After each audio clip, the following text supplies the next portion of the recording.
أعوذ بالله من الشيطان الرجيم بسم الله الرحمن الرحيم اللهم صل على محمد وآل محمد. Respected viewers, I want to welcome you to what is an exciting interview with a local and internationally recognized academic and scholar, Dr. Emad Bazzi, who I have the pleasure of interviewing today. Dr. Emad, Assalamu alaikum wa rahmatullahi wa barakatuh. Alaikum assalam wa rahmatullah wa barakatuh, and thanks for this opportunity. Thank you, Dr. Emad, for taking the invitation and for giving up your valuable time. It's very kind of you. I'll start off with a quick introduction or biography, or academic bio of Dr. Emad Bazzi.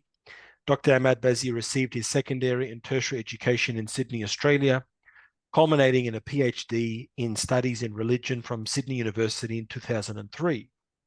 The thesis was about Imam Khomeini, and its title was The Relationship Between Mysticism and Politics in the Personality of Ayatollah Khomeini. Dr. Bazzi has held various academic positions as a lecturer in Arabic and Islamic Studies at the University of Leeds, assistant professor of Islamic Studies at Khalifa University, UAE. He's been the editor of the Journal of Contemporary Study of Islam and has also published on the topic of Imam Khomeini, Islam and modernity. So in terms of an introduction or background, we are here today to discuss the concept, or you could call it the doctrine or theory of Welayat al-Faqih, the guardianship of the Jurisprudent. And as we can tell in terms of the current time we're in, this is no longer an academic discussion that's reserved for the academic silos. We're calling on Dr. Emad Bazzi today to really help us understand Welayat al-Faqih as a theological doctrine and political theory, which to my knowledge underpins the political, social, and military power of the modern Islamic Republic of Iran, which in these very hours and moments that we are living in is playing a major role on the world stage, geopolitically, militarily. Of course, just a few days ago, on our Saturday, it's now our Monday, the 22nd of April, 2024, what was it, Saturday, Dr. Emad, remind me, sorry, was it Wednesday? Last Wednesday with the strikes of Iran against Israel. That was Wednesday, I believe. I think it was, yes. Wednesday, yes. sorry, Wednesday, yes. yeah. So what, 4 or 5 days ago, Iran launched its first ever direct attack on Israel, and the internet and the analysts have been dissecting this ad infinitum, and the conclusion that's been drawn from the sophisticated analysts that aren't paid pipers for the Western media outlets is that Iran has basically achieved something which is unimaginable: strategic deterrence in the Middle East, and has drawn a line in the sand and has placed itself as emerging within the Islamic consciousness as the champion of the Palestinian cause. So I give that preamble or that preface to our discussion to indicate to the listener that this isn't just some dry, boring academic discussion. This actually has a real impact on the world we are living in today.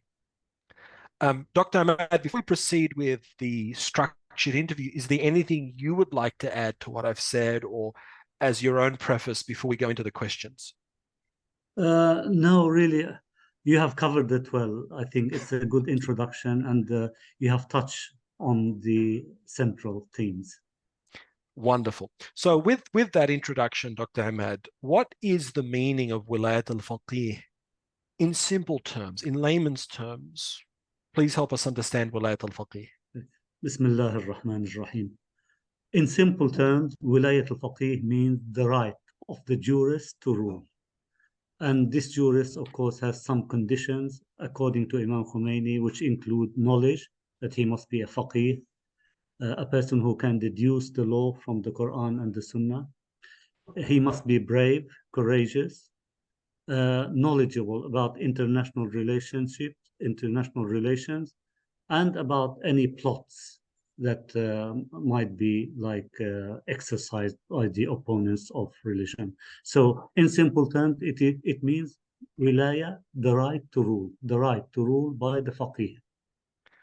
Wonderful. And we often say that if you can't explain it simply enough, you don't understand it well enough. So you've just given a brilliant in psychology, which is my field, the gestalt, and the essence. In Arabic, we might say lub, the lub.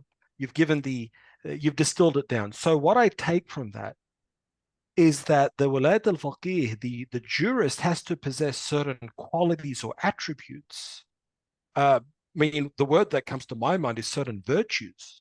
Yes. Virtues. So yes. You've mentioned knowledge, bravery or courage, and political awareness and astuteness. So this seems to be a very deep, all-encompassing doctrine, which is multidimensional, just from the little you've shared. Right. I might add, I might have forgotten piety and a sense of justice, that a person is not indifferent to the plight of the oppressed. Which adds weight to the word I use, which is virtue. These are virtues, right? These are, the Arabic word escapes me, but these are certainly attributes of good character. Yes. So what I'm hearing is that the theory or the prerequisites for the jurist to rule is not simply academic knowledge or having completed a PhD or written a risala of jurisprudence. It's not simply it's much deeper than that. Yes, definitely.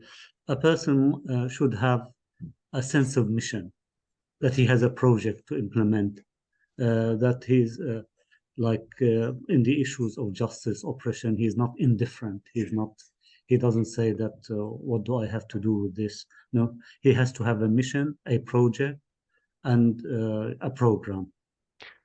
And I can't help but relating this to my field, which is psychology. In Jungian psychology, there is something that we study called the king archetype, which is part of the masculine psyche. So this very much sounds like the king, that attributes of the king, wisdom, temperance, leadership, seeking to create order in the kingdom, and fighting against the forces of chaos and disorder. And you just reminded me of a part of a khutbah of Imam Ali alayhi salam, when he says, وَمَا أَخَذَ اللَّهُ عَلَى الْعُلَمَاءِ أَنْ لَا يُكَارُّوا عَلَى سَغَبِ ظُلْمِ ظَالِمٍ أَوْ سَغَبِ مَظْلُومٍ. That it is incumbent upon ulama not to be silent with regard to the hunger, to the oppression of the oppressed, or the oppression which falls on the oppressed, or the oppression exercised by the oppressor.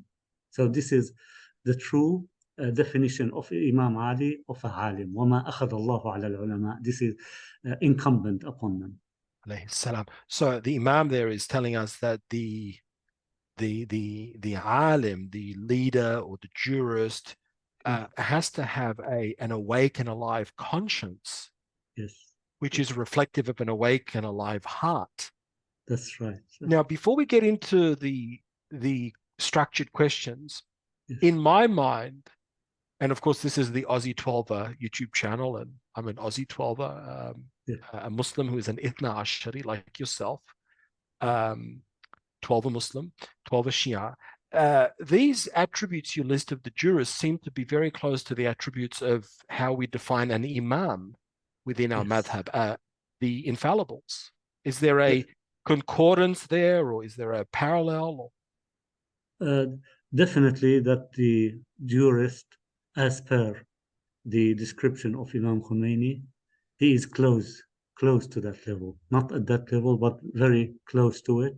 And his role might exceed that of a ma'soom, whether a prophet or imam, depending on the circumstances of the age. He might exercise a bigger role, and the reception of people of the religious message, of the mission, of the will to sacrifice, can be greater than at the time of prophets and imam. Now, of course, there would be people listening to this who may have a critical perspective on the doctrine. So we don't want them to misunderstand. You're not Sure, saying sure. that the faqih in our modern times, whether it's Imam Khomeini or Imam Khamenei, is of a Yes. higher status than an infallible. You're not saying that, right? Definitely not. We're talking about circumstances which put a person in charge of a responsibility and a role different than Different. was.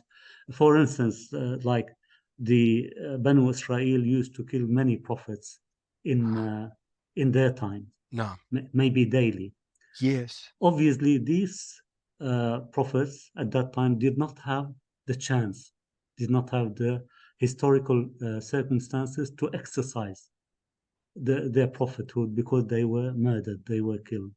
So sometimes circumstances might conspire to give a reformer, a mystic, a leader, a jurist, a role which is bigger. I see. So if we look at it in terms of, let's say, in comparison to Imam Musa al-Qadhim alayhi salam, who Yes, we know spent most of his life imprisoned under the yes, Abbasid rulers, you're yes, saying that obviously the the historical events of the Imam's life yes, uh, limited him in terms of what he could do if he spent most of his life in prison, right? definitely. And this is something which causes a heartbreak for Imam Khomeini. Actually, when mentioning this very point, when he came back from Paris and saw millions welcoming him, he said, I wish there were as many supporters to Imam Ali as there exists today. And Wow. this made him cry. So this shows us that Imam Khomeini, in his own private, let's say, religious life, his private religious consciousness, Yes, was deeply affected by the hardships of the Ahlul Bayt salam, and was definitely. very aware. Definitely. He has digested the dilemma and the tragedy of Ashura. He has digested the valor and the courage of Imam Ali alayhi salam. And you just reminded me also, you keep on reminding me that he says something very beautiful about Imam Ali alayhi salam. And it is related to government, to what we're discussing. He Yes. says, if the Muslims were to hold aza every day from today until the day of judgment, why Imam Ali did not get the Khilafah of the Prophet, this is worth it.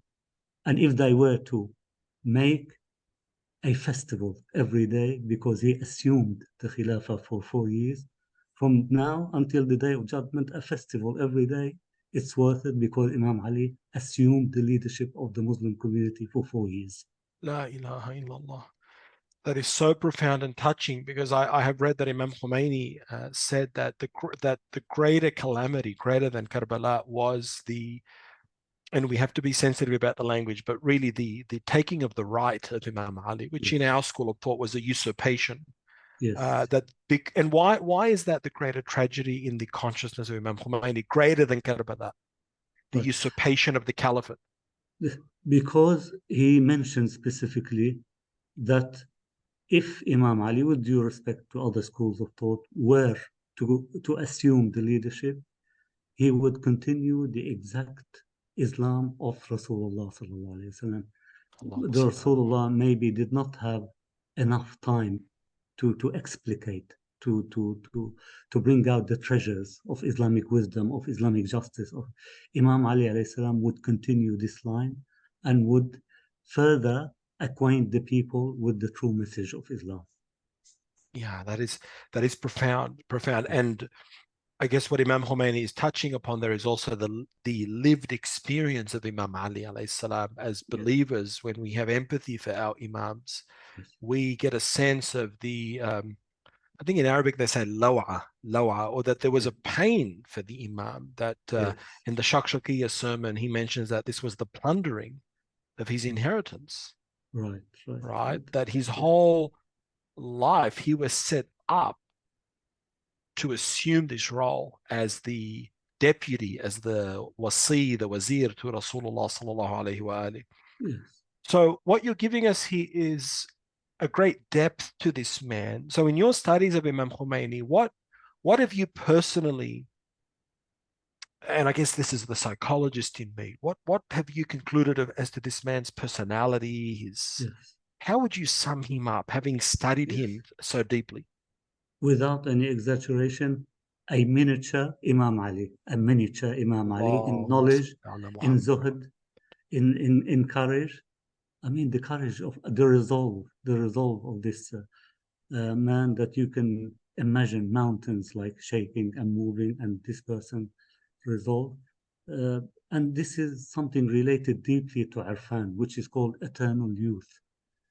Imam Ah, Khomeini speaks at the age of 80 or 87 about what we want to achieve. Listening to him, you'd think you're listening to an adolescent who is 15 or 17 years old, who has resolve and who has very optimistic like view about the future, and he's sure that he will achieve the goals he sets for. right, right. So an incredibly visionary man, visionary. Yes, And of course, we are currently living in real time, just in the last week, yes, the fruits of that vision, I believe. yes, of course.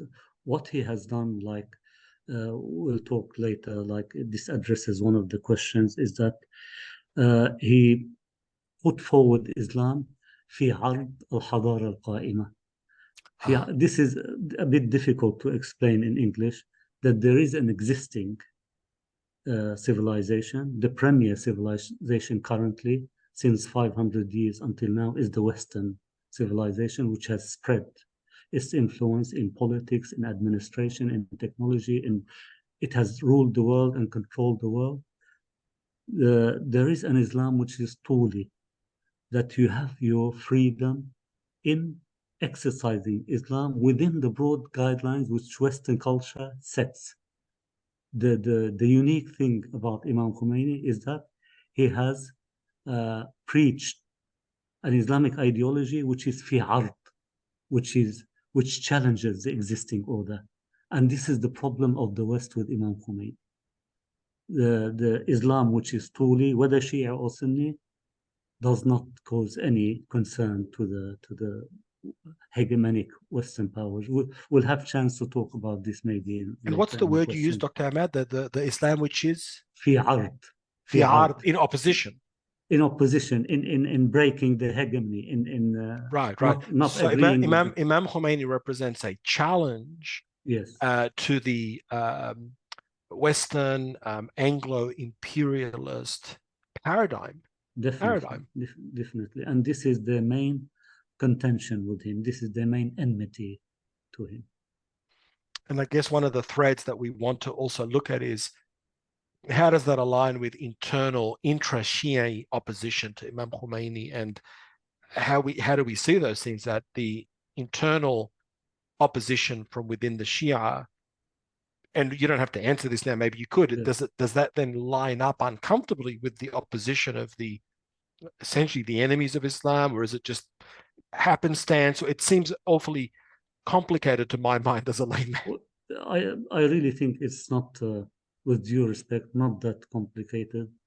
The Islam, which is truly, I hope that this concept has become clearer by now, is either co-opted by the West, or it does not harm Western interests. I see. I see. Yes. The word you're using, the Islam which is tuli, what's that word, tuli? Truly, an Islam which operates within the broad guidelines which Western culture has set in economics, I in see. I see. politics, It in poses culture, no in so. challenge. No Yes, challenge. Got it. yes, yes. I see, sir. Okay.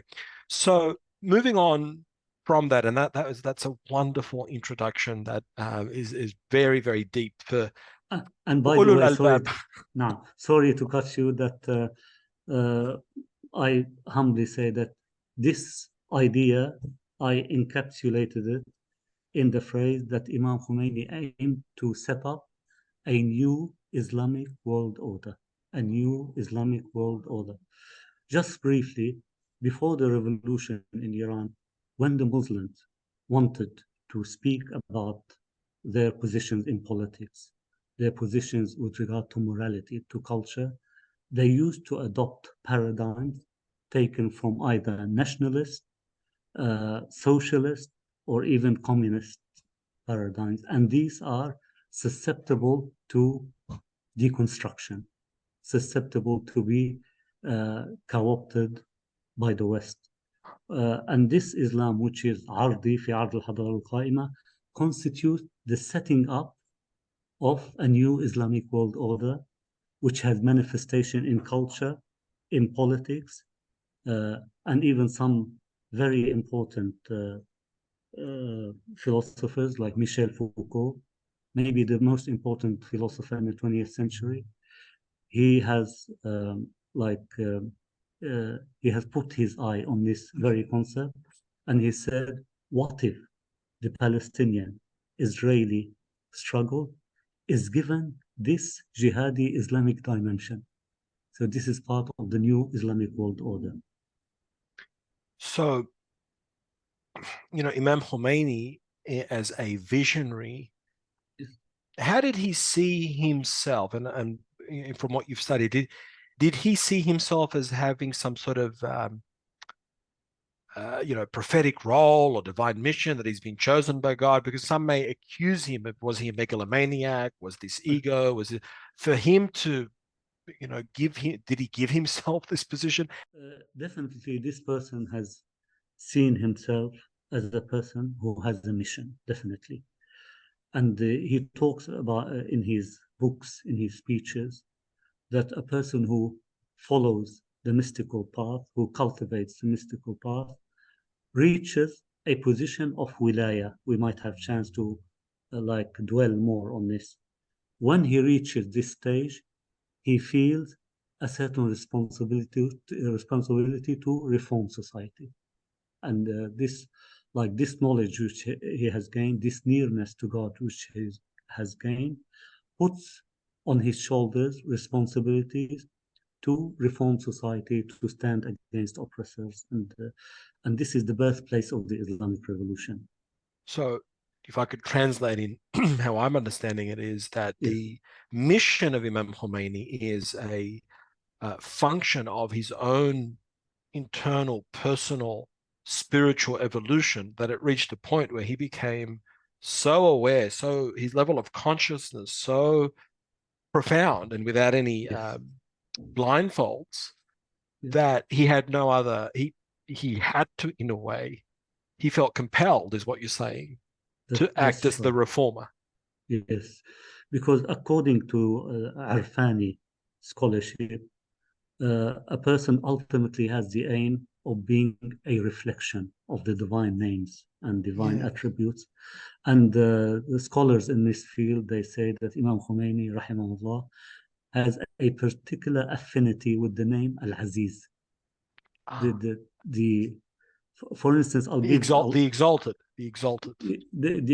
or the proud, or for instance, when the Soviet foreign minister was to meet him, the Shevardnadze went to Iran, maybe in the last year of Imam Khomeini.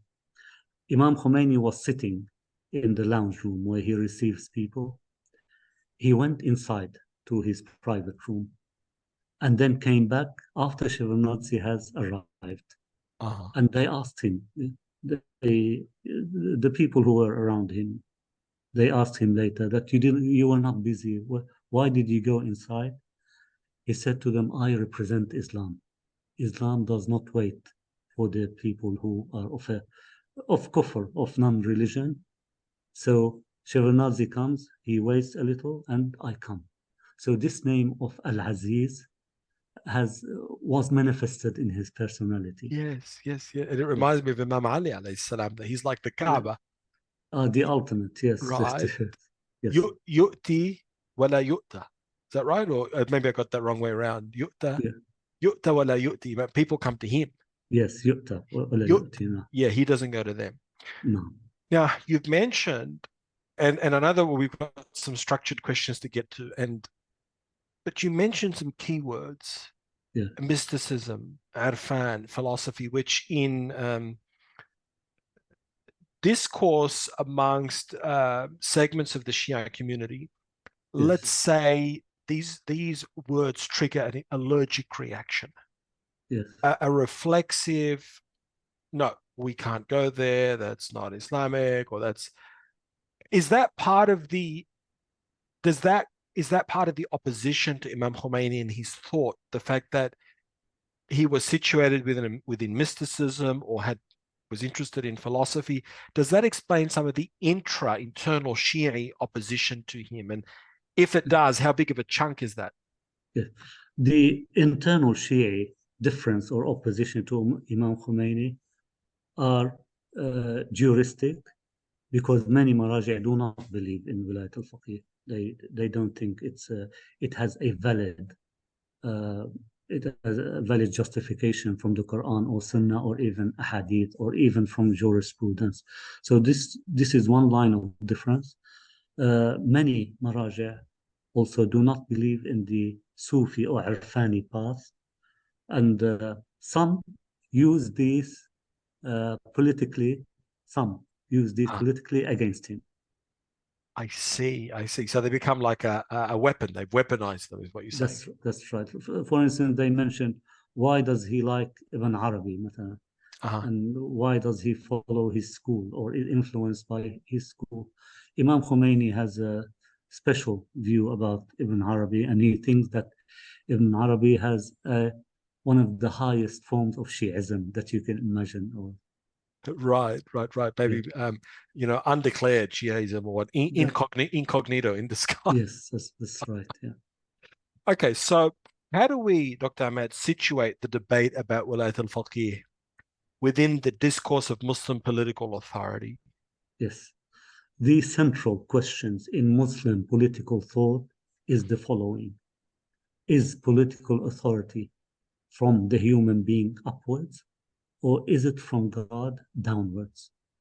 What I mean is that there are 2 points of view. The first point of view says that the person who assumes political authority receives this authority from God through the Prophet, through the Imam, and then it comes to him as a representative of the Imam. This is authority from above.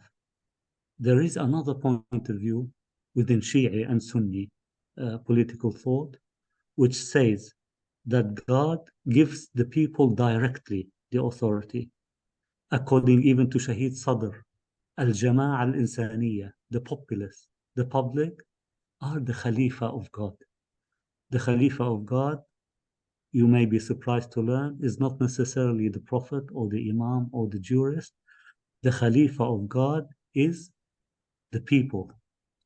And the Prophet, even in the Quran, it mentions his role. Inna arsalnaka shahidan wa mubashiran wa nadhira. It doesn't say hakim. So the people themselves grant this authority to their representatives, and this is very close to democratic thought. Once you situate Khilafah amongst the people, once you say it is from the people upwards, you have come very close to democracy, and you have solved the issue of contention between Islam and modernity. And maybe and I can mention some of the major jurists, like in Shi'ism, Sheikh Muhammad Mahdi Shamsuddin, for instance. He believes the Wilayah is for the Ummah, for the people. Even Shahid Sadr, who supports Imam Khomeini, he states in very clear terms in a booklet called Khilafat al-Insan wa Shahadat al-Anbiya, the Khilafah of humans and the witnessing of the prophets, that the Khilafah is the domain of al-Jama'a al-Bashariyya, the populace, the public. So is that then mutually exclusive from the Khilafah of, let's say, the jurist, or is it just a different category, more generic category, that we are all ultimately Khalifa in a generic sense? No, definitely in a generic sense, you and I and the other people. Yes, but is that mutually exclusive from Welayat al-Faqih necessarily? Does that contradict? Yes, it does not agree with Welayat al-Faqih. It doesn't, okay. Because Welayat al-Faqih is authority from above, from God, through the Prophet, through the Imam. Yes. Right. And the people do not have much of a say. And all the problems in Iran now, all the political problems, all the demonstration, is as a result of this dialogue between popular sovereignty and divine sovereignty from above. So let's say the contrasting view that we are all Khalifa, and it's in a way Yes, it's bottom up versus top down. yes. Is that unique to the time of the Ghaiba, in the absence of the 12th Imam, alayhi salam? Yes, to us, Shia, it is unique, but in Sunni political thought, the weight is tilting in favor of popular sovereignty as well.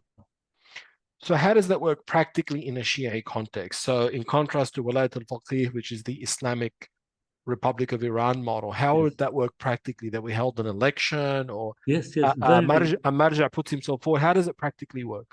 very close to the idea of democracy, very close. Okay. And even if a marja is elected by the people, according to this second notion that the Khilafah is from the people upwards, from down to the top, the marja or faqih becomes an employee of the people, not someone who is a leader. He becomes someone within the apparatus of government. Mm-hmm. Mm-hmm. And it raises questions of Yes, whether if that model were to be followed yes, from the inception of the Islamic Republic, would we see let's say from our perspective the fruits of the Islamic Republic in terms of resistance movements and liberation, and because essentially you're limited to what your term and appeasing your electorate and yes. lobbying, and so it's not all flowers and roses, and it sounds nice, but how powerful would that model be to effectuate real change? This is an important point, I think, and this is the dilemma of Islamic thought, Uh-huh. that if Iran becomes a democracy, and Iran is not a democracy currently, Yes, yes. would it lose its ideological solidarity and become an easy prey to the United States? See, this immunity, this strength, this strength which transcends countries. If Iran becomes a democracy, will it be lost? Will this solidarity, this strength, this motivation, uh, this spirit This steadfastness, this resoluteness. sacrifice? Yes, yes. Mm, mm, mm. And this steadfastness is very, very important. Like the inability of the West to penetrate the infrastructure of the Islamic Republic of Iran. What is the infrastructure? It is simple religiosity, which is called in Iran Sunnati, the traditional Welayat al-Faqih, Welayat al-Bayt, care about Muslims outside of Iran and Mustadafin outside of Iran. Right. This constitutes the infrastructure of the current system of government in Iran. So you're The pointing out the inability, strengths that yes, it has. It's really yes, firewalled itself in a sure. way. The inability of the West to penetrate this infrastructure has led to the solidarity, to the resilience of Iran. And this in itself is a huge achievement. Why? If we think about the Soviet Union, for instance, which was at least 100 times stronger than Iran militarily, Mm-hmm. economically, uh, the Soviet Union at once used to control 1/3 of the Earth geography and area, either directly or Yes, indirectly, yes, yes. and almost 1/3 of its resources. Let me mention this thing about Soviet Union, which many people do not know. The Soviet Union had an intelligence apparatus which makes a mockery of all Western intelligence services combined. I'll give an example. In the period after World War II, the two most important Western countries were Britain and the US. The person who coordinated intelligence activity between the UK and the USA was someone who works for British intelligence called Kim Philby. Kim Philby. Kim Philby, okay. Kim Philby, from under his hand and his control, all the strategic secrets used to pass from under his hand, including the knowledge about hundreds of Western spies inside the Soviet Union. Kim Philby was an agent of the KGB. He used to Wow. work for Soviet They intelligence. infiltrated that deep, right? To this level. Just one other thing about Kim Philby. The first president or leader of the CIA was someone by the name of James Angleton. James Angleton. And his nickname was Jesus. I don't know why, for some queer reason they called him. The person who trained James Angleton in intelligence and spy activity was Kim Philby. Wow. Wow. So to bring us back to the point, what's the point you're making here? Yeah. The point I'm making is that because the Soviet Union did not have this intellectual infrastructure, it was easy for the West to penetrate it, to defeat it, although it was 100 times stronger than. So the point you mentioned is important in that if Iran lets go of this principle of Welayat al-Faqih, would it become a prey to Western penetration, Western imperialism, Western hegemony? And this is something very important. And then you could also say you open yourself up to being,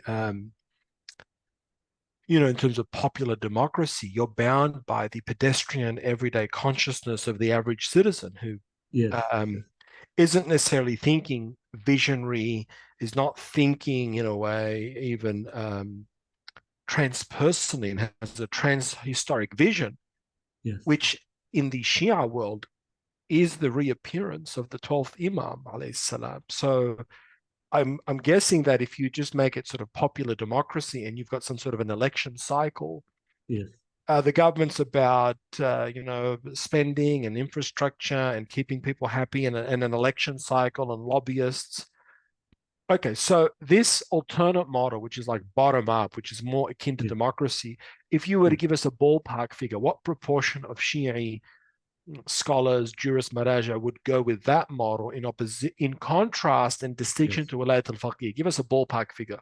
Yes, I would say like many of the Shia jurists and maraja are still quietist. They don't believe in the top down or the bottom up. They are aloof, like neutral, politically neutral. Yes, they're disengaged. Okay, some new names like Ayatollah Sayyid Kamal Haydari, Marhum Sheikh Muhammad Mahdi Shamsuddin, Shahid Sadr to a certain extent. All of these big names, they tilt towards popular sovereignty. But the challenge is, and this is why we lack thinkers in the Muslim world and in the Shia world. The huge challenge is how to affect popular sovereignty while maintaining this ideological purity. That's right. This mana'a, this immunity. Immunity. Yes. So, yes. And this is a huge challenge. And with due respect, no scholar has come forward with a paradigm to sort of integrate or synthesize these different poles. That's right. So if we turn to what are the legitimizing factors upon which Welayat al-Faqih is based upon, theological, juridical, or otherwise, according to Imam Khomeini and other ulama who are the proponents of Welayat al-Faqih? What are the foundations, the pillars that Welayat al-Faqih is built upon to give it its authority, to give it its veracity? Right.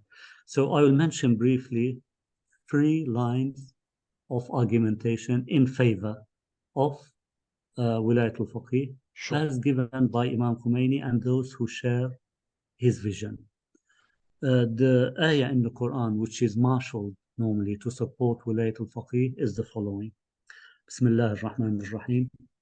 Inna anzalna at-Tawrat fiha hudan wa nur يحكم بها النبيون الذين أسلموا للذين هادوا اليهود والربانيون والأحبار بما استحفظوا من كتاب الله.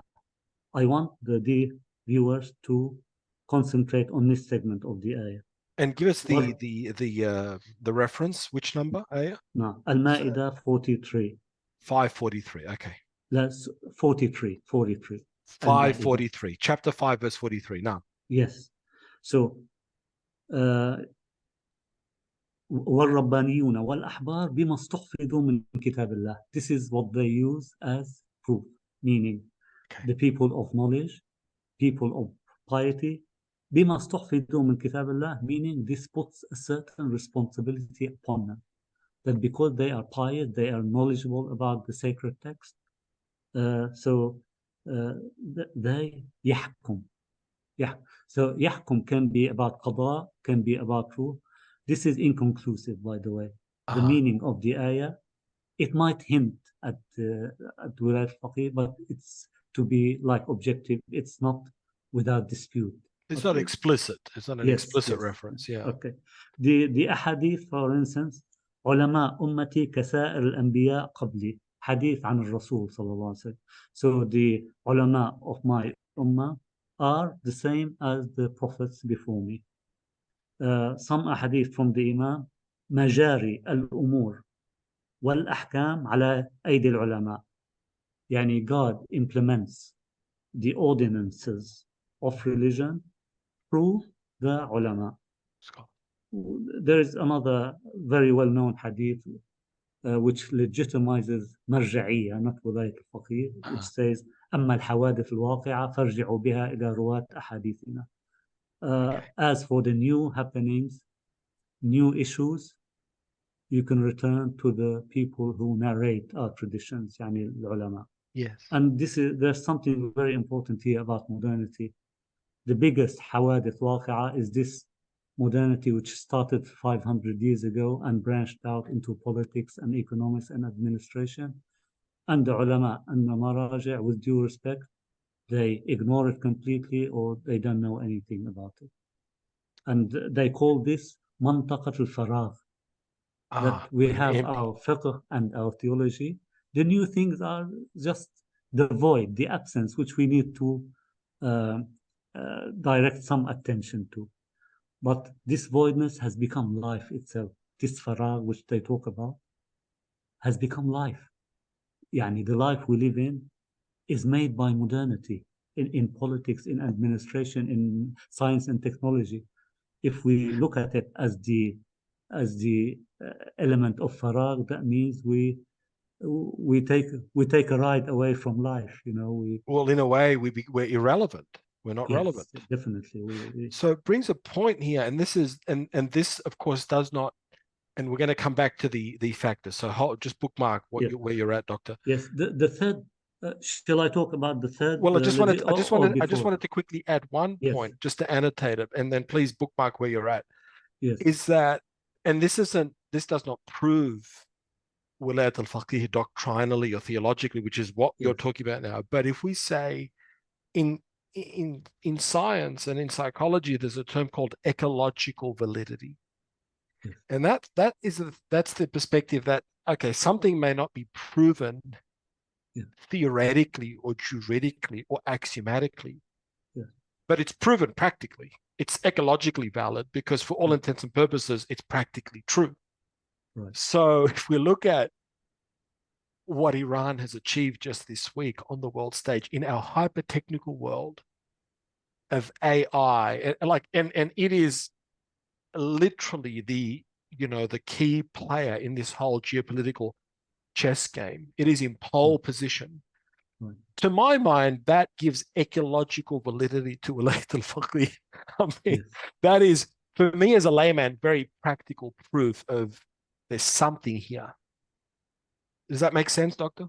Definitely. And this goes to the heart of the third justifying factor. Okay, what tell I me. call the most compelling reason for Welayat al-Faqih is common sense. There is.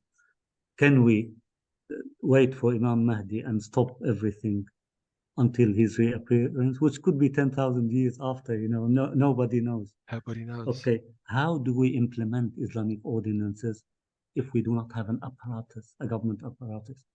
How can we establish adl? How can we defend Muslim countries? That's right. How can we defend Muslim countries if we do not have a government or a political apparatus? How can we distribute the money of khums equitably?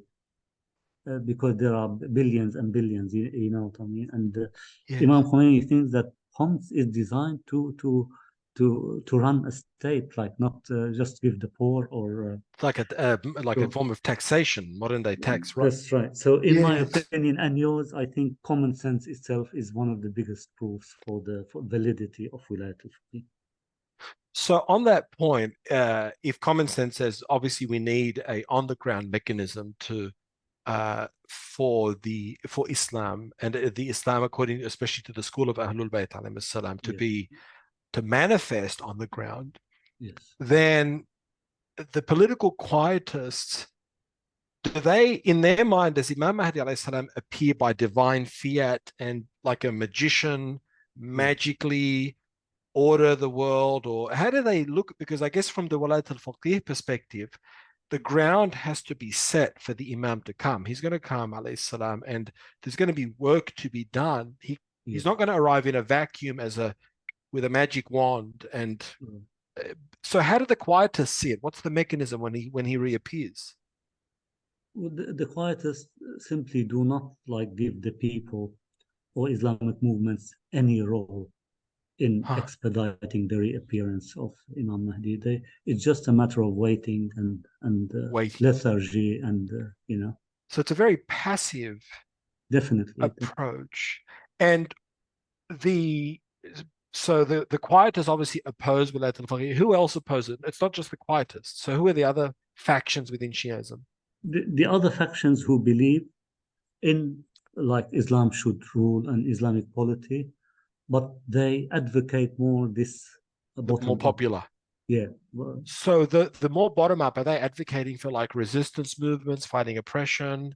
What do they advocate, or is it just running an Islamic government? No, they just like theorized on the theological basis of establishing a government which agrees with the Quran. I see.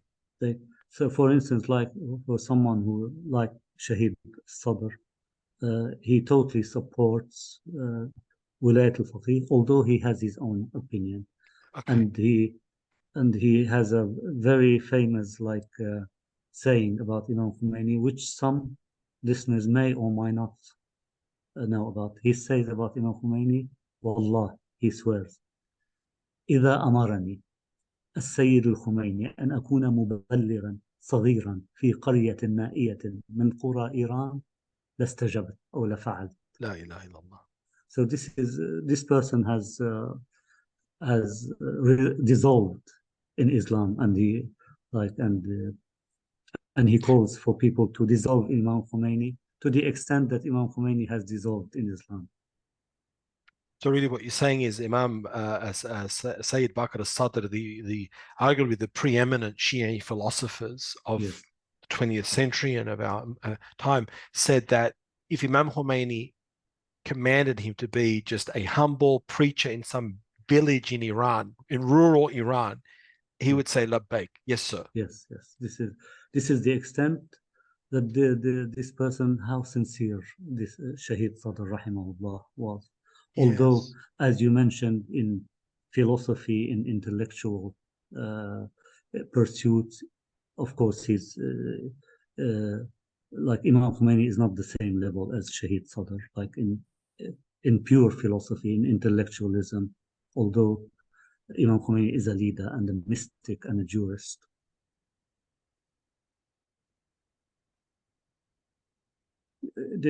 Is this point like... Yeah, I think just your internet's breaking up. So that's okay. So let's just let the internet stabilize. So just repeat the point that you're saying that Sayyid al-Sadr is at a higher level philosophically. Just repeat that point. Definitely. From the intellectual sciences, Islamic thought, Islamic philosophy, there is no doubt that Shahid Sadr was the premier philosopher and the premier thinker in the Shia and the Sunni world. And the Sunni world, and more advanced than Imam Khomeini in that regard. Absolutely. So Dr. Emad, does Irfan, or the mystical dimension of Islam itself, constitute a legitimizing factor for Welayat al-Faqih according to Imam Khomeini? Yes. So Imam Khomeini based his claim to political leadership exclusively through fiqh.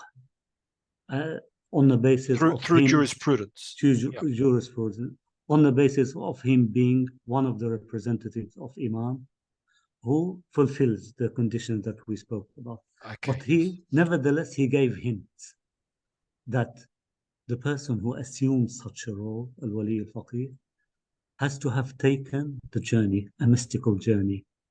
And this mystical journey is called Qaws as-Su'ud, that he is ascending towards God. And the difference between Imam Khomeini and previous Arafat is that previous Arafat said that the station of Wilayah, there is Walayah with Fatha, which means closeness to God, and Wilayah. there's Wilayah with a Kasra, which means rulership. Got it. And there is, it's a bit complex, and there is another sense of the Wilayah which encompasses the two. It means sainthood, and it encompasses Walayah, nearness to God, with Wilayah, having justification to rule. And what is that word? Is that a separate word, the one that combines the two? Or? No, Wilayah also. It's Wilayah also as It's well. Wilayah also. I So see. the Okay. previous Arafat said that the station of Wilayah is exclusive to the Ma'sumin, to the Prophet and the Imam. Yes. The new thing which Imam Khomeini came up with, he said that Wilayah is hierarchical. At the apex stand the Prophet and then the Imam, and the mystical wayfarer, if he reaches a certain stage, he partakes in this Wilayah. Once he partakes in this Wilayah, it becomes incumbent upon him to guide society, to reform society, to establish an Islamic government. So really, it's a hierarchy, yes, that is dependent upon your level of consciousness, your yes, level of level of awareness, which yes, ultimately is experiential and subjective. There's no way that we could really test that apart from the fruits of it, the fruits of your work. Definitely. It's a subjective matter. And in his talk about Islamic government, he hints that we not only aim to be independent, to be economically strong, we want to create peace in the country so that people will pursue the mystical path and become a perfect man. He declared one of the aims of establishing a government. So really, this is about so that the average man, and by man we mean men and women, is not so anxious about their daily bread and survival, that there's a level of peace and a level of prosperity that would allow a human to rise above their animal nature. Yes, Right. and Imam Khomeini thought that his mission is to establish such a social order. Amazingly deep. And so if we go to just looking at the questions here in terms of what is the scope of agreement or contention with Welayat al-Faqih among Shia and Maraja, Yes, you've touched on that already. Is there anything else you want to add? Yes, in brief, I encapsulate that there are certain Maraja who are quietist. They don't believe that an Islamic government should be established in the absence of Imam Mahdi. No. And these people obviously do not agree with Imam Khomeini. Other jurists, they agree that Islam should be strong, Islam should be independent, but they believe the way to achieve this is through the people gaining what's called subjectivity and moral agency. And they have a strong point that imagine that in Wilayat al-Faqih, for instance, let's say one person decides. Imagine the Ummah in its many qualifications, many background, many insights. If they all come to a certain decision, how rich would that be? But as I said earlier, there is the peril that if we adopt the democratic system, some of the strength, some of the solidarity, some of the challenge, The purity, which yes, and which Wilayat al-Faqih provides, it may be lost. And by the way, there's an important little booklet by Sheikh Muhammad Mahdi Shamsuddin, rahimahullah. It says, Wilayat الأمة على نفسها مقابل ولاية الفقيه العامة. So the people's authority, the people's sovereignty, in contrast to Wilayat al-Faqih. Now, some scholars I heard online that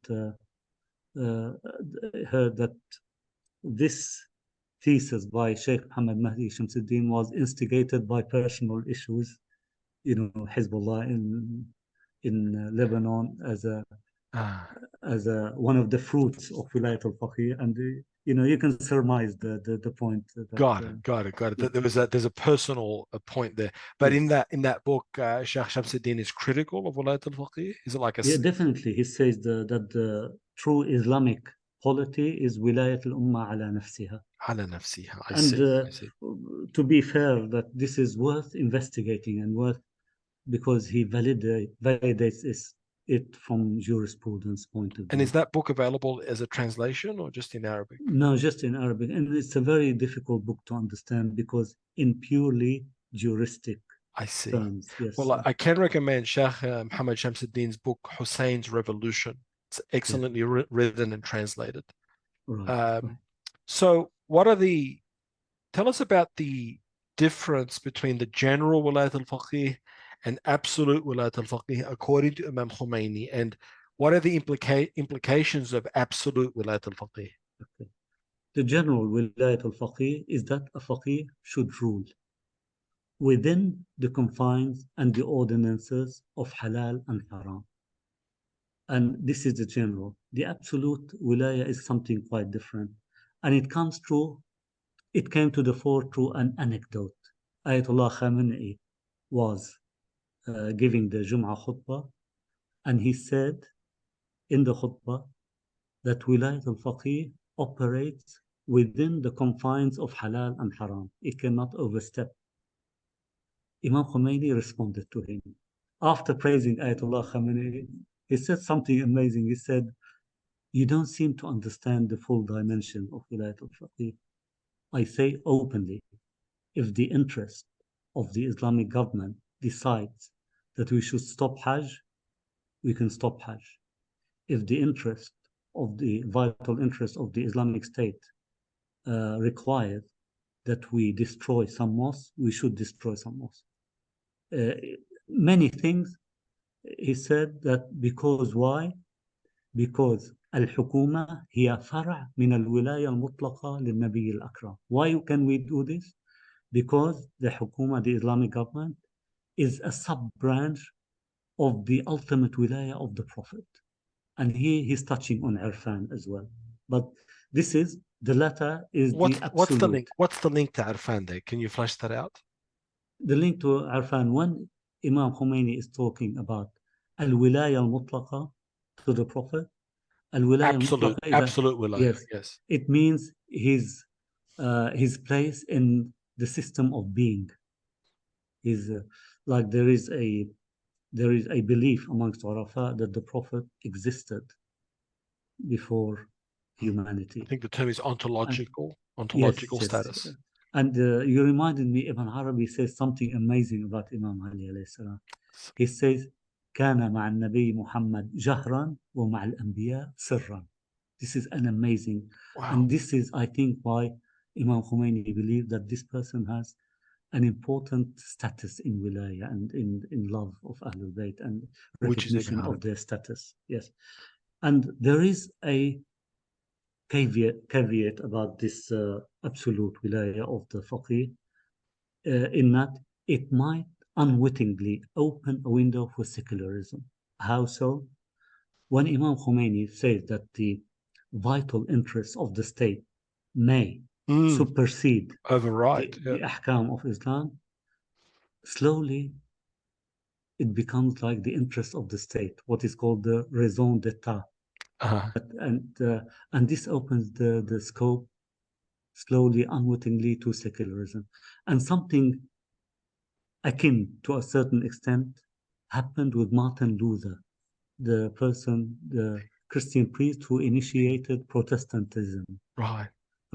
Martin Luther, in brief, in order to protect Christianity, said that the Christian conscience should be independent of any ecclesiastical control, the control of the church, which is a positive point. But gradually, it opened up, or it developed the independent conscience, individualism, subjectivity, which slowly divorced itself from religion in the long term. Yes. So there is a danger that this absolute wilayah of the faqih might open a window towards secularism, and this needs discussion. And of course, Imam Khomeini maybe unwittingly introduced this concept. So really, I'm again, the psychologist in me is really seeing the human dimension to the opposition to Imam Khomeini, because all humans have an ego, including scholars and jurists. So, the cynic would say, well, he's situating himself right at the top of the pyramid, and isn't that a great thing for him? Right? We are all these underlings. Yeah, it is a bit complex about this issue. I personally think that Imam Khomeini has transcended the ego. When he returned to Iran, I think many viewers are aware of this. In the airplane, a journalist asked him, "What do you feel now? You have come from exile, you have faced hardship, and look at these millions welcoming you. What do you feel?" He said in Persian, "Hiç, nothing. I don't feel anything." The journalist thought that Imam Khomeini did not understand the question. And he repeated the question, and the answer was, "Hiç, I don't feel anything." And just to give a sense of the mystical status of this person, while he was in the airplane, Baqir, who was appointed by the Shah as the last prime minister of Iran, threatened to shoot down the airplane, which contained Imam Khomeini in it. And they told him inside this airplane that there is a danger that this airplane will be shot and will be all killed. Some journalists who were accompanying Imam Khomeini described his reaction. They said he prayed 2 rak'ah, he drank a bowl of yogurt, and he put his prayer mat on the floor of the airplane and went to sleep. Allah. And of course, when I made that point, I'm not making that point that that's what I think, but that your average person at a lower level of consciousness than Imam Khomeini would not be able to absorb the enormity of this man's thought and the enormity of his consciousness. So human nature being what it is, there would also be potentially a level of envy or animus toward him because he's a towering giant. Yes. Sorry, I keep these are anecdotes, but this is enriching the discussion, please. One time, Imam Khomeini was shown some photos of the fighters of Hezbollah, and his comment was, "These are the true people of Irfan." Wow, this is a testimony that Yes, there's a saying in I don't know if it's a hadith, but "Afat al-ulama al-hasad." Yes. Can you comment on that and translate that for us? Yes, unfortunately, that the dilemma or the disease actually of the ulama is envy, and this envy goes to the extent of some maraja. If they hear there is a plot to kill Imam Khomeini, they would be silent so that this plot will succeed, and it did happen, and it has happened in Iran. Wow. A marja who may be before the revolution had more followers than they went to his place. It's good that the viewers be aware of this. Aware of and I am sure of it, and I have asked some Iranian... You verified this, yeah. Definitely. People in the first year of the revolution, things were not under control. There were different elements. There were people who are royalists. There were mujahidi khalq. There were liberalists. When they realized that Imam Khomeini will be the major supreme leader, they went to the house of one marja and told him, "We plan to kill Imam Khomeini. We will use an airplane, bomb his place, and kill him." And this dear departed Marja kept silent. He did not tell any of the officials of the Islamic Republic. He did not warn. And subhanallah, yani, and this is hasad. This is hasad to This the is the end. ultimate. This is the envy, and of course Yeah. the individual that achieves a very high level of consciousness will often come under attack, Yes. right, by people at a lower consciousness. So okay, so Right. what are the any other points there before we move on to question 7? No, please go ahead. Okay, so what are the points of agreement with or contention with Welayat al-Faqih in the Sunni political thought, which is the school of the Khilafah? The school of the Khilafah traditionally has recognized the legitimacy of a ruler who gains rulership through force. They call it ghalaba. As Ah, long as he maintains law and order, as long as he defends the state, the Muslim state, and looks after its interests and consults with the ulama. But of course, the rulers, when they become rulers, they don't observe these things. right. But the modern, especially in the 21st century, the modern emphasis of Sunni ulama and political theoreticians is tilting towards popular sovereignty. I can read you one of the constitution which the Muslim brothers made when they ruled Egypt about 10 years ago, 12 years ago, when they deposed Mubarak and they seized control. It was about 10 to 13 years ago. The Morsi government. Muhammad Morsi.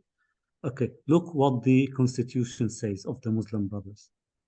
The people is the source of all political authorities.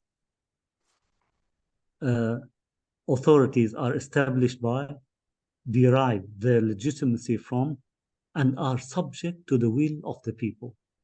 Their responsibilities and prerogatives are a trust they bear, not privileges they hide behind.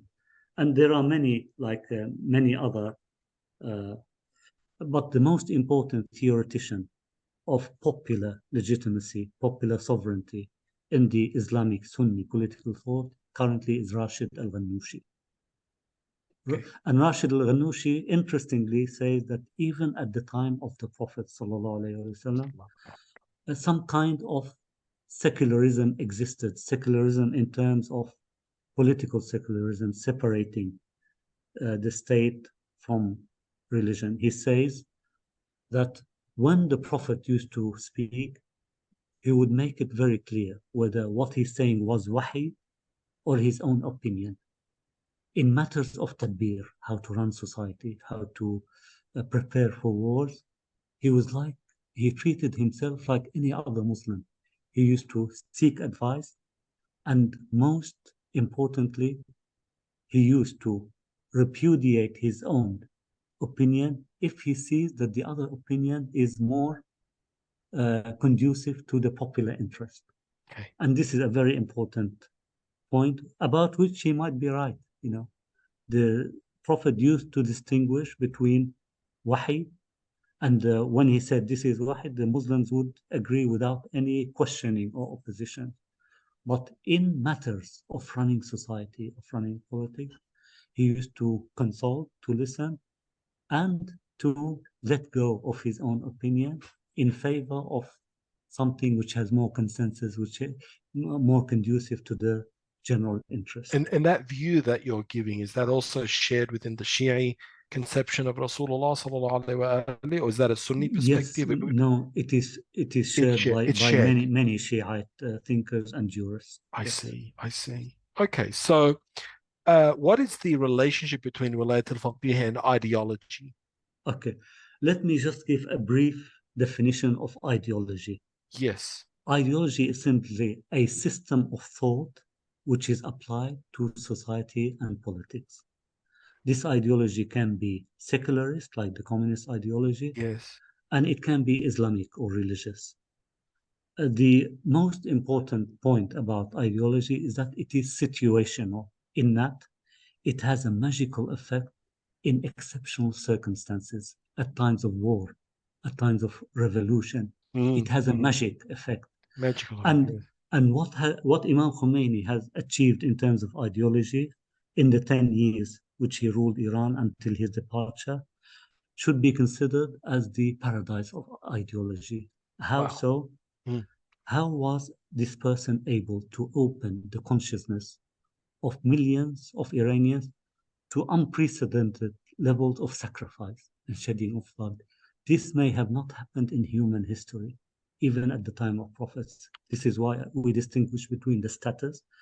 Imam Khomeini does not measure to the status of prophets or imams, Yes.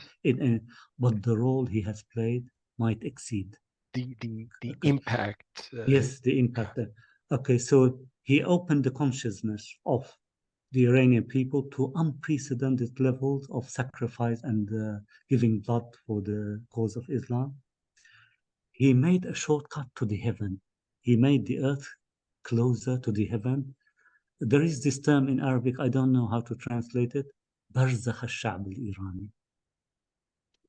So that would be like the barzakh is the what's the term? It escapes me now, but not The purgatory purgatory. between this life and the hereafter. Right. And I added, and this is my own phrase, is that he transformed politics from the art of the possible to the art of the absolute. And this is a very new concept. Always, if you ask for a definition of politics in communism, in capitalism, they say it is the art of the possible. Imam Khomeini transformed politics to the art of the absolute. And Right. this is a major achievement of ideology, making people sacrifice, defending in the tens of thousands, hundreds of thousands, uniting the people along a common role, common objective, solidarity. This may be unprecedented. So It should be studied. and it's the degree of conviction, this absolute conviction that he Yes. and the Islamic the revolution instilled within ordinary people. Yes. And we are both Lebanese, and our heritage is from southern Lebanon. We see, there's the idea of a gestation period. For a baby, it's 9 months, but if we look at the liberation of southern Lebanon from the Israeli occupation, what it took 18 years, almost 2 decades, but it manifested because the absolute conviction of the people on the ground that they had no doubt. Yes. And we talk about this as psychologists in terms of manifestation, the law of attraction, law of assumption, that if you have absolute conviction and you hold an assumption, it will eventually manifest.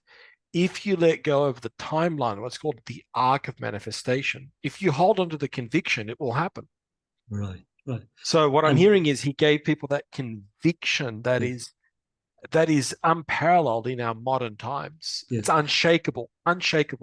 And it is conviction, and more than that, life.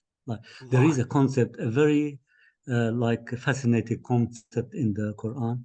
It says, يا أيها الذين آمنوا استجيبوا لله وللرسول إذا دعاكم لما يحييكم. O people, respond to the call of Allah and the Messenger when He calls you to what gives you life, to what makes you alive. The interesting thing is that this ayah addresses people who are alive. But why is it saying that you will gain life? That gives you life. Yes. And there is a saying, I think, by Ayatollah Mutahari. He says something very beautiful. He said, كنا أمواتا فأحيانا الإمام. Wow. We were under the control of the West and the Shah. Our women did not display the Islamic culture and the Islamic morality. It's like being dead and someone resurrecting you. Someone revived us. Yes.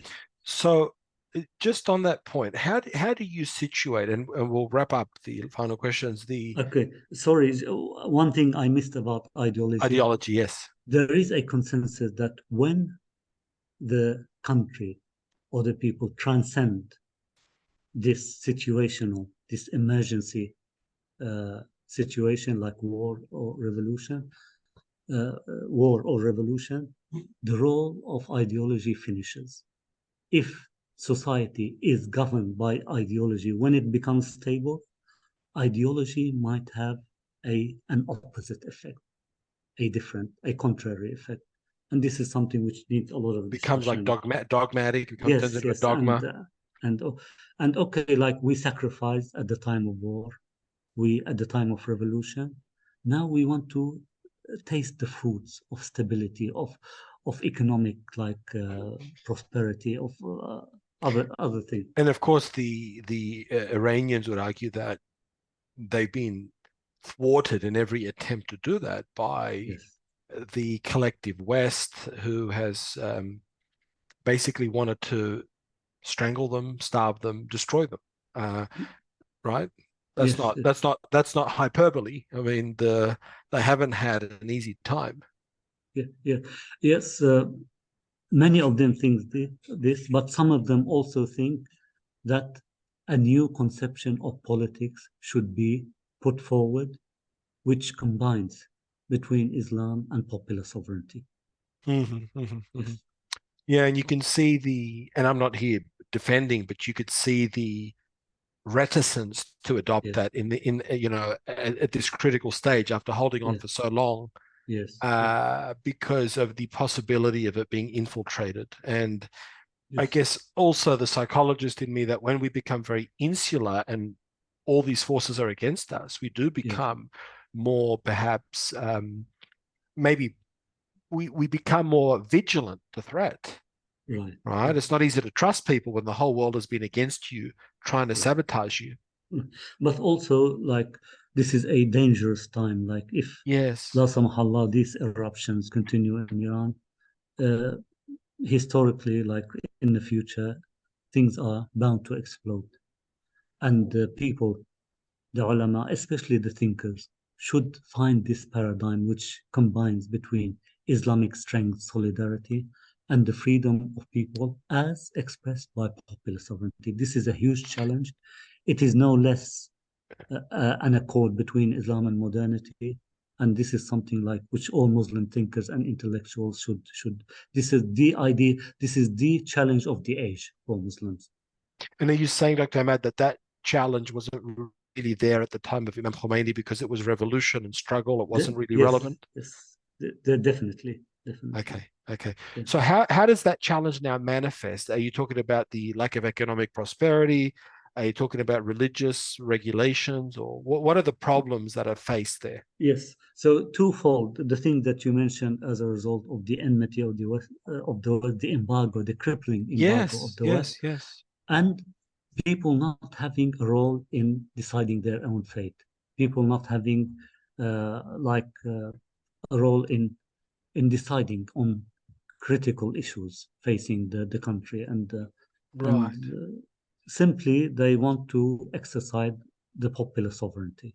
I see. And I see. yes, So, Dr. Ahmad, if we could go to the next question, which is, why does Welayat al-Faqih constitute a revolutionary development in Shia political thought? And you've touched on this already, but anything you want to yes, add? yes, simply that we were these conceptions that any raya, any political movement, any government in the Any absence of Imam Mahdi uh, constitutes misguidance, and the person who calls for it is a taghut. This is an idea which has, this is like an opiate which made us sleep for about 1,000 years. Like wow. Karl Marx says, religion is the opiate of the people. This is correct with regard to the religion which was present in the Middle Ages in Europe, because they used to make the people sleep. Sleep. Right, right. Yes, don't ask about this. If you see us having some relationship with the kings, this is our domain. Uh, if you talk about us, we represent Al-Masih alayhi salam.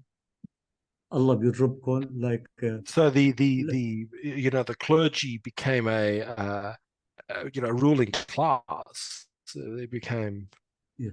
ruling, No, right? yes, in medieval Europe, Medieval times, right, and right, they right. would say something akin to what some of our scholars say, that lahmuna masmoom. If you talk about us, God will, and this is how they make people scared. They And use if people, guilt. Yes, and if people they want to rebel against their poverty and the destitution, the priest would say to them, "Al-Akhirah is for the poor people, for the downtrodden, for the."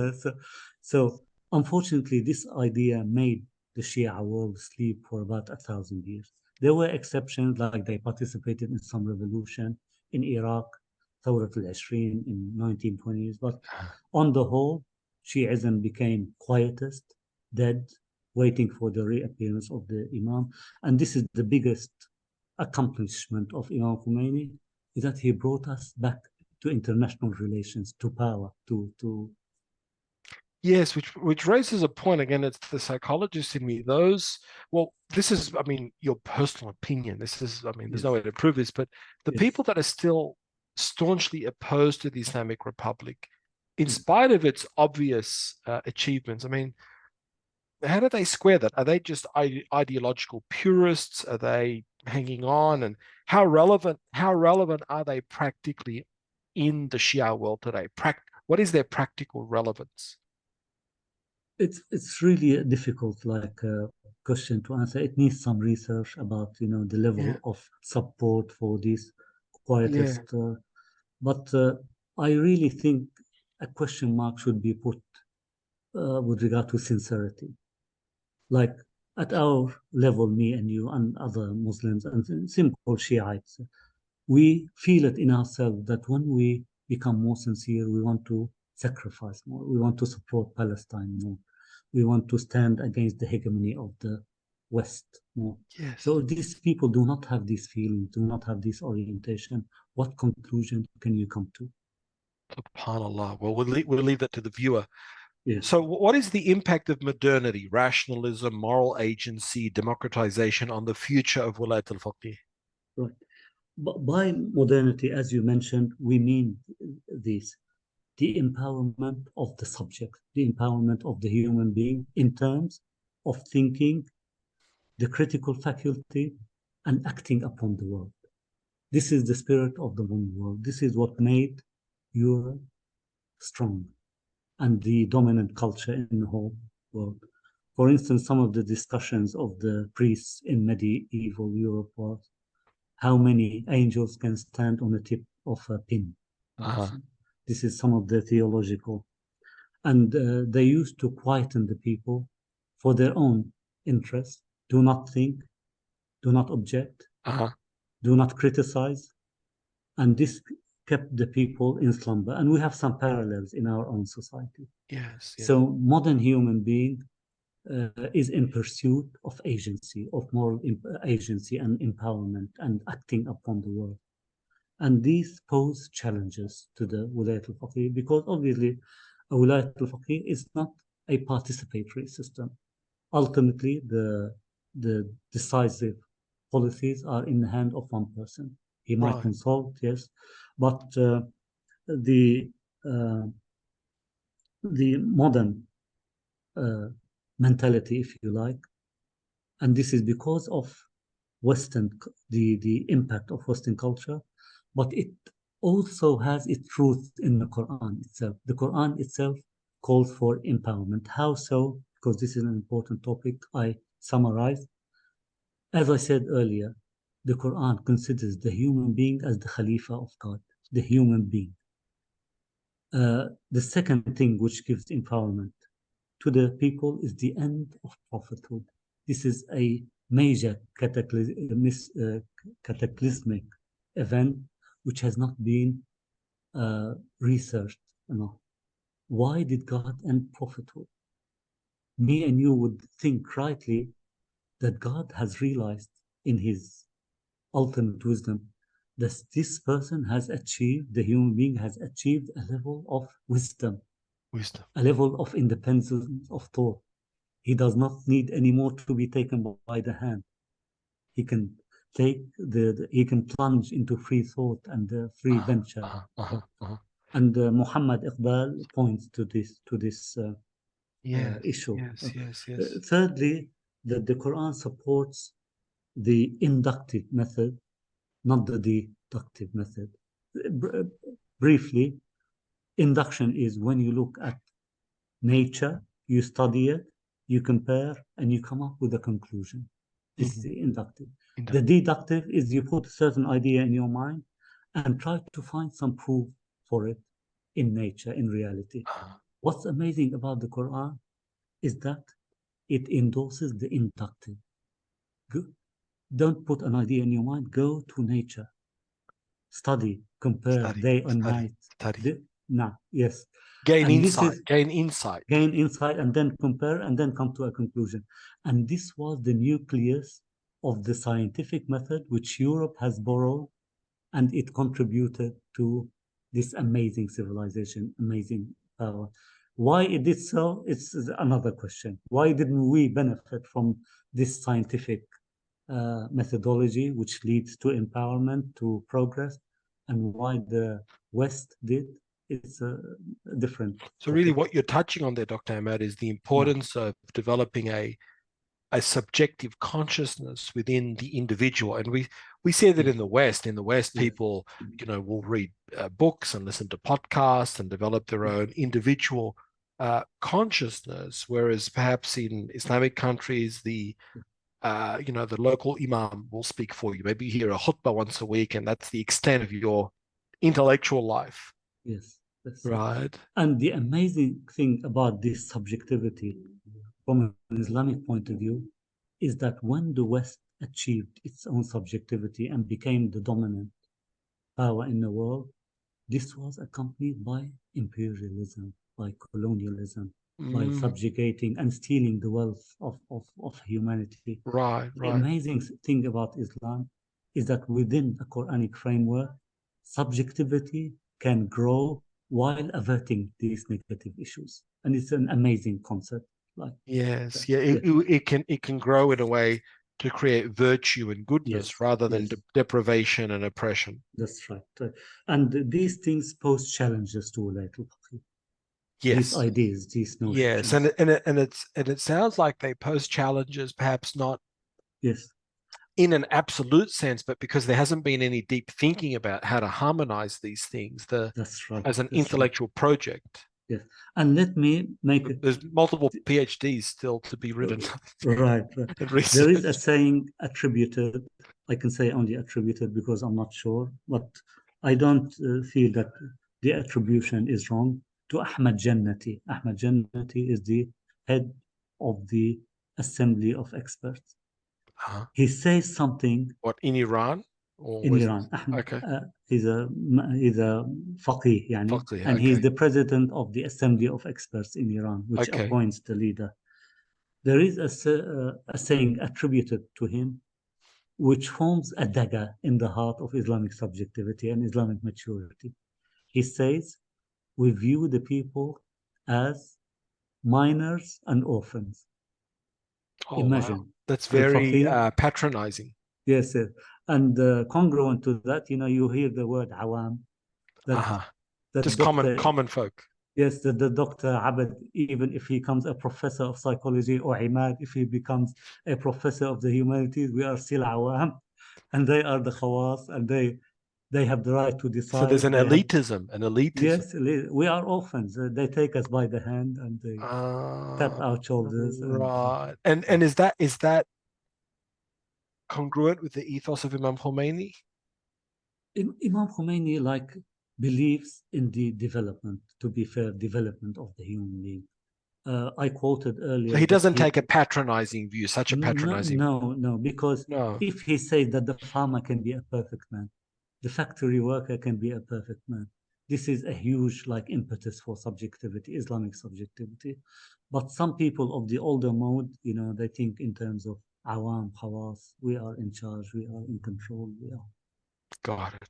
Okay. So, and again, we've touched on this, but if there's anything you want to add, is why is the Western hegemonic project so antagonistic toward Welayat al-Faqih, while it may be tolerant toward other Shia perspectives? Yes, I just want to reiterate this maxim that Welayat al-Faqih means. Sorry, I lost camera. No, I can still see you. You're good. That Welayat al-Faqih means طرح الإسلام في عرض الحضارة القائمة. The Islam outside Welayat al-Faqih, whether Shia or Sunni, يطرح is الإسلام في طول الحضارة is الفقهية. is basically the Islam that stands outside Welayat al-Faqih is absorbed and accepted by the West. No problem. Yes, What you're saying. yes, absolutely. Yes. Yes, So the key reason is that Welayat al-Faqih poses a challenge, a paradigm. It's a really it's a direct threat, is what you're saying. It's a definitely, threat. definitely. What Imam Khomeini, for instance, says, we should control our own oil, our own resources, and set the price that it is congruent with our interests. We should control our borders. We should transcend borders. That if there are Muslims who are oppressed, we have the right to. And this Yes, came to the yes, fore autonomy. during the Rushdie affair. This is Ah, regardless of whether people agree with it or not, this is something of epochal, like a historical significance. And its significance is that because of this new Islamic world order, Imam Khomeini is saying from that fatwa onwards, we give ourselves the right that if there is anything which is against the Muslim interests, which contribute to Muslim oppression, we give ourselves the right to interfere, even if it transcends borders, even if it is wow, in another country. This is wow. the new Islamic world This order. is the new Islamic world order Yes, of empowerment. yes. And I guess this is a question that comes up is, would it be possible for someone that has theological or judicial issues with Wilayat al-Faqih today? Yeah, Let's say yes, it's a young person listening to this yeah, interview. yes. For them to maintain those reservations but support the Islamic Republic, are those two things contradictory? No, not really, no. Because supporting resistance is one of the principles of Islam. Uh-huh. And Wilayat al-Faqih supports, for instance, resistance in Palestine. People in Palestine do not contribute, but because of their jihad, because of their, they are indirectly within the scope, within this mahwar Understand. al-mumana. Theoretically, juridically, they might not subscribe to the notion of wilayah, but they are within the system of it, within within Within the the system. within the system of resistance, Yes, within the yes, system of yes, yes. So I yes, guess we can call for all Shia to rally and unite behind the yes, Islamic Republic. I mean, we don't really. I mean, it's the model that really has advanced Shia interests right, globally. right. And honestly and practically, other Muslims like Sunnis who believe in resistance, who believe in jihad, they are subconsciously, unconsciously within the system of Within the wilayah, system of Wilayat within the al-Faqih. system. Yes, So, Dr. Ahmad, the last question is if you want to add yeah, anything, what is the impact of the above issues on the development of Shia political discourse, yes, especially inside Iran? Any final thoughts as we wrap up? yes. I really believe that wilayat al-faqih cannot continue as it is if we do not come up with a paradigm which uh, combines popular sovereignty with the solidarity and the strength which Wilayat al-Faqih uh, provides. La samahallah, the stage is open for strife, for explosion, and we have a lack of thinkers in the Muslim world, whether Shia or Sunni, unfortunately. And we await like what we're discussing, me and you. There are maybe hundreds of groups alongside in the length of the Shia and Sunni Muslim world discussing these issues. And it is hoped that it is gestating now, that something will come up in Something, the near something, future. something, something will there's some green shoots, hopefully, that are emerging. Yes, yes, inshallah ta'ala. Dr. Emad Bazzi, it's been a pleasure. Thank you so much for your time. I thoroughly enjoyed the interview, and God willing, inshallah, it will reach those who it needs to reach, and of course, it will Inshallah, be uploaded to YouTube, inshallah. so it can be accessed, inshallah, for many years to Yes, come. I want to thank you so much for your generosity and for your scholarship, thank you very much. Dr. Emad Bazzi.